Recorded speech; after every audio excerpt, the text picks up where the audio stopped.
इस समय पे मैं लिटरली आप लोगों को कहूंगा कि बांग्लादेश के अंदर या तो CIA या ISI या फिर टर्किश इंटेलिजेंस एजेंसी के जो नेटवर्क हैं वो कोलैप्स कर चुके हैं।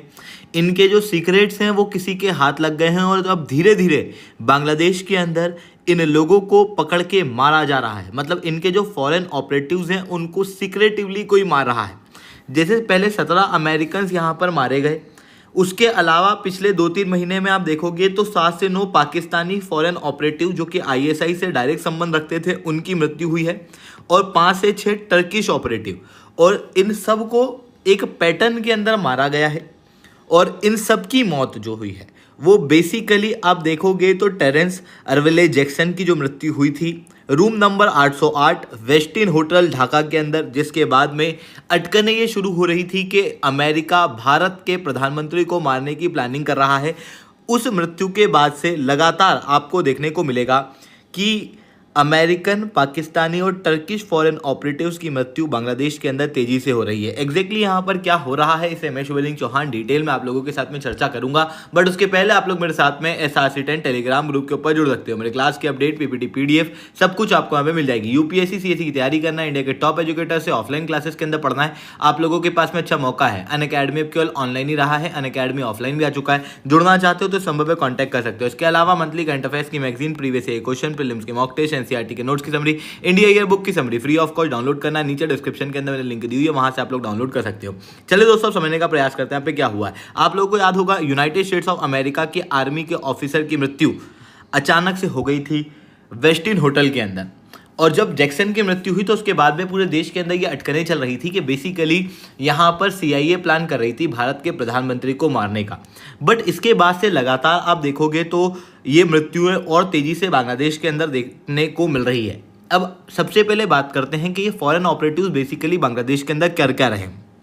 अगर आप बांग्लादेश के मैप को ध्यान से देखोगे तो यहाँ पर आपको चिटगांग दिखाई देगा, और उसके बाद में यहाँ पर म्यांमार, और यहाँ पर आपको रखीन प्रोविंस जहाँ पर अराकान आर्मी एक्टिव है, जिसके अंदर डायरेक्ट इंटरेस्ट टर्की का भी है, चाइना का भी है और अमेरिका का भी है। ऐसी कंडीशन में बांग्लादेश की साइड से हथियार सप्लाई करने में बांग्लादेश का प्रयोग तो किया ही जा रहा है। साथ में आप देख सकते हो इंडिया का स्ट्रेटेजिक चिकन नेक कॉरिडोर भी आपको यहीं देखने को मिलेगा।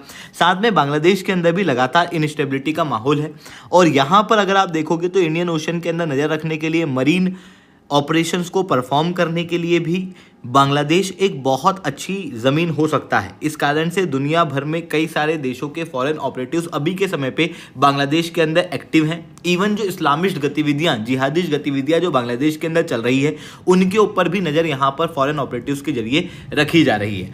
अब अगर आप एक ट्रेंड ऑब्जर्व करोगे तो आप पाओगे कि सबसे पहले कोक्स बाजार के अंदर, जहाँ पर सबसे ज़्यादा रोहिंग्या मुस्लिम्स को शरणार्थ दी गई है, वहाँ पर लगभग 4 अमेरिकन की कोई मृत्यु कर देता है एक सेफ हाउस के अंदर।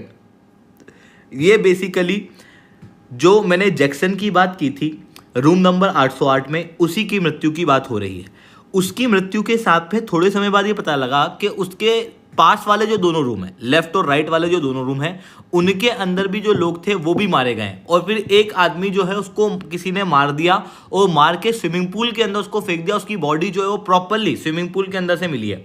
इसके अलावा फिर सेंट मार्टिन आइलैंड के अंदर भी अगर आप देखोगे तो एक अमेरिकन सर्वेलेंस ऑपरेटिव जो है वो बांग्लादेश के अंदर मारा गया, और उसकी बॉडी प्रॉपरली शोर लाइन के पास में मिली है। इसके अलावा फिर वापस कोक्स बाजार के अंदर एक और केस होता है जहां पर होटल रूम्स के अंदर फिर 4 अमेरिकन मारे जाते हैं। फिर चिटगांग के अंदर अगर आप देखोगे तो कई सारे पाकिस्तानी और टर्किश ऑपरेटिव यहां पर मारे गए थे। बेसिकली ये जो टर्किश और पाकिस्तान के ISI के ऑपरेटिव्स हैं, ये ISI के मैरीटाइम फिक्सर्स और टर्की के जो ड्रोन प्रोक्योरमेंट चैनल हैं उनके लिए काम कर रहे थे। और इसको अगर आप प्रॉपरली ऑब्जर्व करोगे तो पिछले 2-3 महीने के अंदर लगभग 17 अमेरिकन, कई सारे पाकिस्तानी और कई सारे टर्किश फॉरेन ऑपरेटिव्स यहाँ पर मारे गए हैं। और ये अपने आप में एक बहुत ही चौंका देने वाला है, क्योंकि क्या होता है जितने भी फॉरेन ऑपरेटिव्स होते हैं उनकी आइडेंटिटी रिवील नहीं होती, पता नहीं लगता कि बेसिकली वो लोग है कौन, और वो बिल्कुल जनरल आदमी की तरह किसी देश के अंदर रहते हैं। कोई उनको ढूंढ के पकड़ के मार पा रहा है। इसका मतलब क्लियरली ये है कि जो इन्फॉर्मेशन है या तो CIA के कोवर्ट ग्रिड की वो कोलैप्स हो चुकी है, या फिर पाकिस्तान के ISI का जो नेटवर्क है वो कोई पेनिट्रेट कर चुका है और उसके पास में सारी जानकारियां आ चुकी हैं, और ये हो ना हो किसी दुश्मन के हाथ में लग गई हैं, जिसकी वजह से यहाँ पर जो लोगों को क्लियरली यहाँ मैं कहूँगा कि मारा जा रहा है। और ये चीज़ आप यहाँ से भी देख सकते हो कि जो मैंने आपको वेस्टिन होटल वाला इंसिडेंट बताया, उस वेस्टिन होटल के अंदर 4 लोगों की मृत्यु तो हुई, वहाँ पर एक 5वां आदमी भी मौजूद था जिसका नाम है रिकर्ड डेनियल रोमैन। रिकर्ड डेनियल रोमैन के डायरेक्ट लिंक हम लोगों को देखने को मिलते हैं मकावा ग्लोबल सॉल्यूशन से, जो कि कोवर्ट कॉन्ट्रैक्ट शेल कंपनी है और अमेरिका की तरफ से काम करती है। अब हुआ क्या कि जो जैक्सन था उसकी मृत्यु हुई, उसके पास में 2 लोगों की मृत्यु हुई और फिर एक आदमी मरा हुआ स्विमिंग पूल के अंदर पाया गया।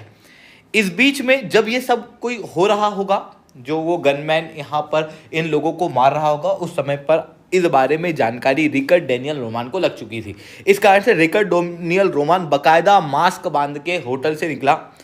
ये होटल फिर कैश उठाया, कैश से इसने जितना भी होटल का बिल है वो सब पे करा और उसके बाद में सबसे पहली फ्लाइट पकड़ के सिंगापुर चला गया। उसने बहाना क्या दिया कि मेरे प्रोजेक्ट की फंडिंग कट हो गई थी, इस कारण से मैं वहाँ पे क्या करता, इसीलिए मैं सिंगापुर आ गया। बट ये क्लियरली ऐसा है कि CIA को भी अब इस बारे में पता लग चुका है कि जो इन्फॉर्मेशन हैं वो उनके ऑपरेशन से रिलेटेड लीक हो चुकी है बांग्लादेश के अंदर, और इस कारण से उनके लोग जो है वो मारे जा रहे हैं। किसी ने इसी कारण से रिकर्ड डेनियल रोमान को फ़ोन करके बताया कि भाई जितना जल्दी हो सके आप वहाँ से निकलो। तो ये चीज़ यहाँ पर देखने को मिल रही है। इसके अलावा अक्टूबर से नवंबर के बीच में आप ISI के एक ऑपरेटिव को यहाँ पर देखोगे जिसको मारा गया है। इसके अलावा एक और ऑपरेटिव आपको अहमद खान देखने को मिलेगा जिसकी भी यहाँ पर मृत्यु हुई है, और इनकी मृत्यु के सबके सेम पैटर्न है जिस तरीके से जैक्सन की मृत्यु का पैटर्न हम लोगों को देखने को मिल रहा है।